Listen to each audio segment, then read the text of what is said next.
I wanted to rewind for a second too, because to bring up the carpentry aspect, to let everybody know that how much Orson has changed the direction of my life. Because I had just gotten done working at the radio station. I was driving around the state and doing concerts and stuff, and I just got out of it and was sick of it and in a horrible mood. And for whatever reason, I don't remember what play we went to watch. Do you remember what play it was the night I asked you? The night you asked me what? Let me tell the rest of the story first. I'm so glad that it changed my life. You don't even remember. The night he asked you the night I asked. No, I'm kidding. You asked me to work with me. I'm kidding. Yeah, but where were we? It was the Penobscot Theater, but I don't know what we were watching. I know you had. I went there on a whim. I just don't remember this guy with like skinny jeans and a tiny little dog in his arms. Like, I didn't have middle-aged country singer. Listen, yeah, you mean a beautiful middle-aged country singer? No, I was. Yeah, I probably was there with Alyssa. I think actually, but we were watching. I want to say like I don't know, the Christmas Carol or something. Yeah, something with kids. It was something. But you walked out and you were in the main area, and I was talking to you. And you had mentioned how you would just let go, or you were looking for an employee because some guy just quit, or you'd let somebody go or something. And I kind of nonchalantly was like, yeah, I quit the radio station today. You got anything available? You're like, well, that guy's position, but like I'd have to train you. You'd start not knowing anything.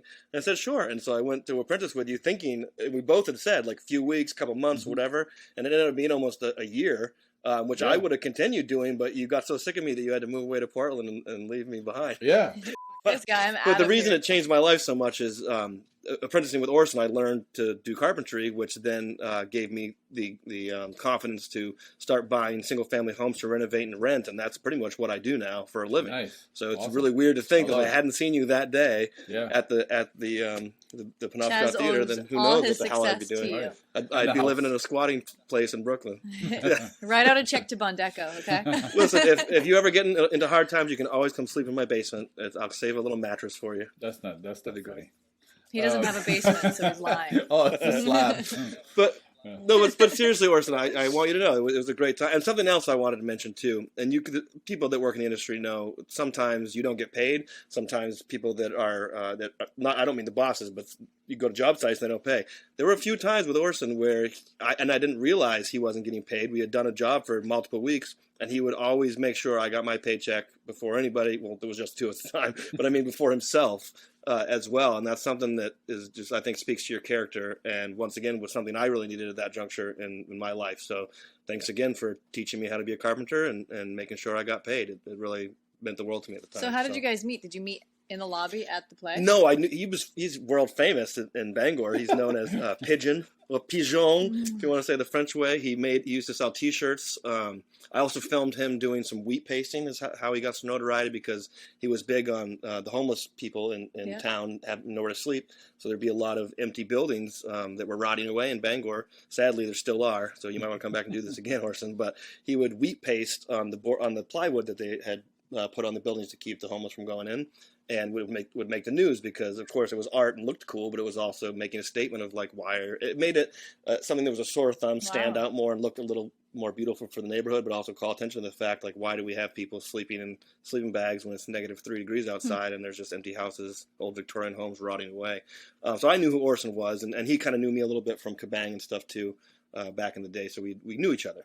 But that was when we really became true friends, and our love blossomed, driving back and forth in the pickup truck to Belfast every day. Right. Just that's when the love blossomed. Yeah, that's right.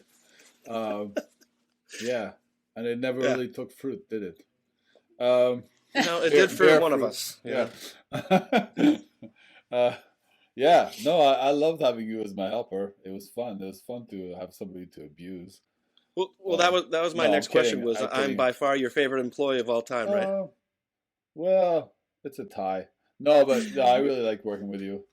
I remember for the following years. It was actually once a year you would call or text and you would say, "Chaz, I just want to let you know my new you would say my new employees in Portland, they work so much better than you." Oh, really? Yeah. And then hang up on you. Yeah. By the way, sorry if I keep cutting you off. There's a little bit of a delay in the audio, so it's like the news broadcasters. I've realized, they always pause to like wait for the other person to talk. It's annoying, but it's cool. This software is great for us to be able to talk long distance. Yeah, it's pretty smooth on that. And you are in Portland right now, right? Yeah, so it's long distance. Well, long distance for Bangor, Maine, anyway.